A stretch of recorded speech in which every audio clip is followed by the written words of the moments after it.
Je vais parler aussi de Jésus-Christ, sa tripartite qui le colle à la peau.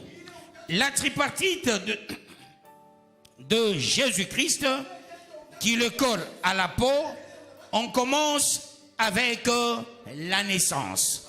Jésus, sa tripartite qui le colle à la peau, il y a la naissance, il y a la mort et la résurrection. Jésus devrait naître, Jésus devrait mourir, puis ressusciter. Jésus, qu'il est né, on lui donne le nom d'Emmanuel, Dieu au milieu de nous.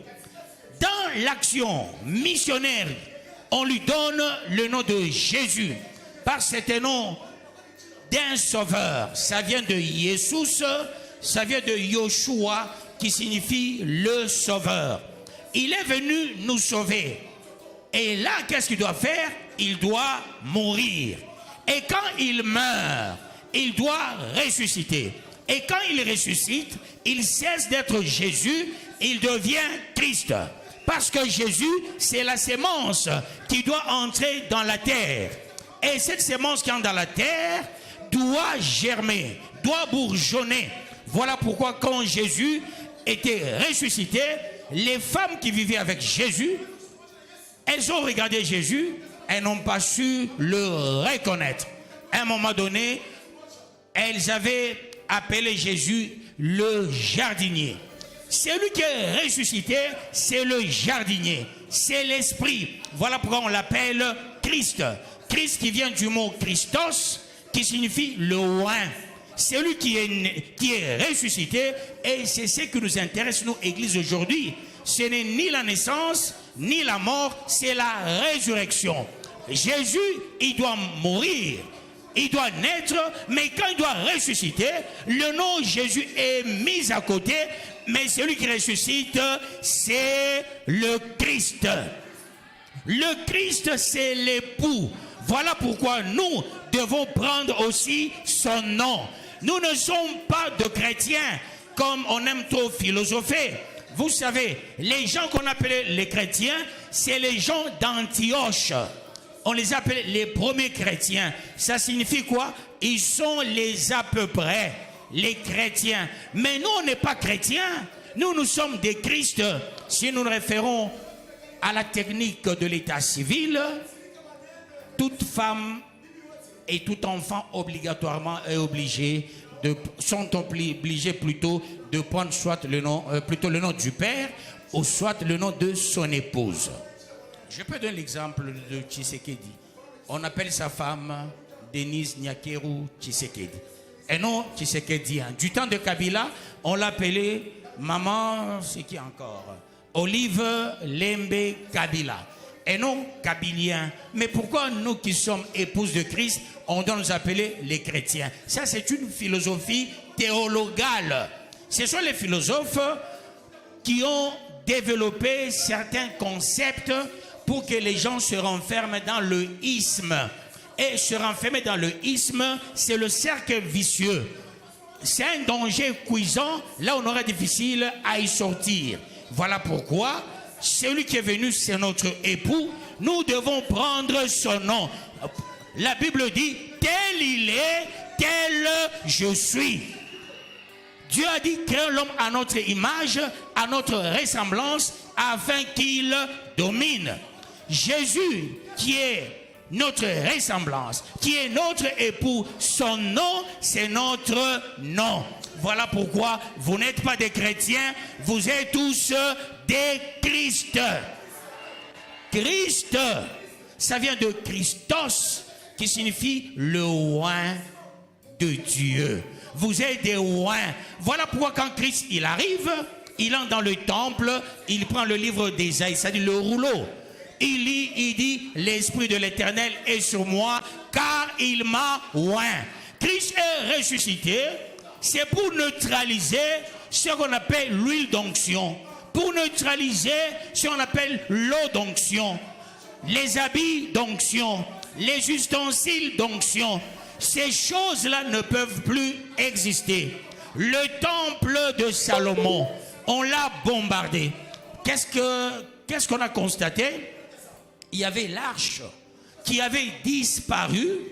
L'arche est partie, ce qui est matériel, et celui qui est spirituel devrait venir. Et celui qui est spirituel, c'est Christ. Aujourd'hui, on n'a plus besoin de l'eau dans l'église, on n'a plus besoin de l'huile dans l'église. Parce que l'huile, à l'époque, s'il faut se référer au code d'Hammurabi, s'il faut se référer à la loi et faire la bonne exégèse, quand on oint quelqu'un avec l'huile d'onction, qui était l'amalgame, ça signifiait quoi? La désignation. L'huile d'onction ne signifiait pas la délivrance, non. Délivrer quelqu'un, c'est délivrer l'âme et non le corps. Je ne cesse de vous le dire. Même l'hôpital n'arrive pas ni à guérir, ni à délivrer. L'hôpital soigne et alimente. Il n'y a que les meurtrissures de Jésus-Christ qui guérissent. Voilà pourquoi il est écrit, par ces meurtrissures, nous sommes guéris. L'huile ne peut jamais guérir. L'eau ne peut jamais guérir. Ces histoires, c'est la désignation. D'ailleurs, c'est prohibé. Quand Christ arrive, le matériel part. Il est écrit, au commencement était la parole. La parole était avec Dieu et la parole était Dieu. Toutes choses ont été faites par elle. Nous sommes au temps qui part du spirituel au matériel et non du matériel au spirituel.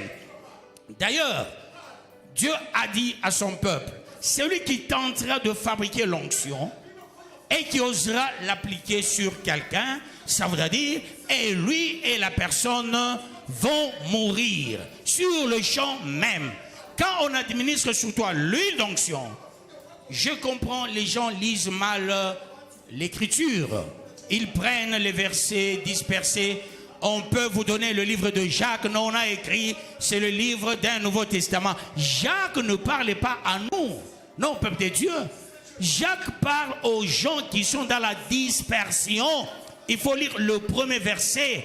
La Bible, on ne la lit pas dispersée. On ne prend pas un mot de la Genèse, on l'assimile à un mot de l'Apocalypse. Non. Le mot bénédiction dans la Genèse peut porter un autre sens. Dans l'Apocalypse, un autre sens. Il faut bien lire la parole de Dieu. Que Dieu vous bénisse. Qu'il vous bénisse davantage. Je partirai aussi à une autre tripartite du Saint-Esprit. Le Saint-Esprit, il doit toucher quelqu'un. Après avoir touché quelqu'un, la personne sera remplie. Une fois la personne remplie, la personne sera revêtue. Voyez, à l'époque de l'huile d'onction, les gens étaient seulement touchés. Voilà pourquoi les hommes de Dieu portaient les tuniques. Et on écrivait sur le tunique l'Urim et Tumim. Sur le l'Urim et le Tumim, il y avait les 10 commandements. À l'époque, la loi était extra. Mais aujourd'hui, la loi est intra. Il y a l'intramoros et extramoros. Et quand il y a l'intra, nous allons vivifier et nous serions des dieux. On est délivré, pas par l'extérieur, non, peuple de Dieu. Même les médecins, ça c'est un des principes du précurseur de la médecine. Il dit, quand on t'amène quelqu'un, sois pressé de le recevoir. Commence par lui dire, Dieu est vivant, il va te guérir. Parce que ici chez nous, on soigne et on alimente. Que Dieu vous bénisse, peuple de Dieu. C'est lui le précurseur de la médecine. Il dit ça. Voilà pourquoi les hôpitaux, à l'époque surtout, fonctionnaient avec des hommes de Dieu. C'est obligatoire. Quand il y a un hôpital quelque part, il faut qu'il y ait un homme de Dieu qui doit collaborer avec l'hôpital. Étant donné la maladie est psychosomatique, ça part du psyché à soma. Psyché, c'est l'âme. Soma, c'est le corps. Voyez, le comprimé ne peut pas toucher à l'âme. Même le laboratoire, j'ai déjà fait une grande expérience avec les laborantins. On peut te tester par une machine. On te dit, tu es du groupe B, résus négatif. On peut te dire ça. Mais ailleurs, on te dit résus positif. Et on te donne un autre groupe. La matière du sang, ce n'est pas une matière scientifique, non. La matière du sang, c'est la matière spirituelle. Le sang, c'est ce qu'on appelle l'âme. Même le psychologue, qu'est-ce qu'ils se sont dit? À un moment donné, ils se disaient, la psychologie, c'est l'étude scientifique de l'âme. Parce qu'on dit psyché et logos. Et au finish, après une discussion scientifique, ils se sont dit, comment est-ce qu'on peut étudier l'âme qui s'avère être immatérielle? C'est compliqué. On a changé. La psychologie est devenue l'étude du comportement d'un individu aux prises avec le stimulus dans un milieu bien déterminé. Voyez, peuple de Dieu, la science a tenté pas d'évoluer, mais de régresser. La science n'évolue jamais. La science régresse. Si vous faites l'analyse de la philosophie, vous faites l'analyse de la biologie, vous faites l'analyse de toutes les sciences, même dites hier, exact, l'exactitude n'existait pas parce qu'il y a maintenant les à peu près. Et la science régresse, la science est en agonie, la science est en difficulté. Et ce qu'il faille avoir aujourd'hui, c'est la haute spiritualité. Et quand on est trop spirituel, on saura réussir dans tout ce qu'on est en train d'entreprendre. Que Dieu vous bénisse, peuple de Dieu. Parce que les précurseurs de la science, ce ne sont pas les enfants des cœurs, non, peuple de Dieu. Voilà pourquoi nous devons, nous qui sommes parvenus à ce siècle, posséder, recevoir Jésus-Christ dans nos vies comme Seigneur et Sauveur. Là, on luttera face à ces embroglios, face à ces intempéries, et on parviendra à tout ce que Dieu nous a promis. Que Dieu vous bénisse, peuple de Dieu.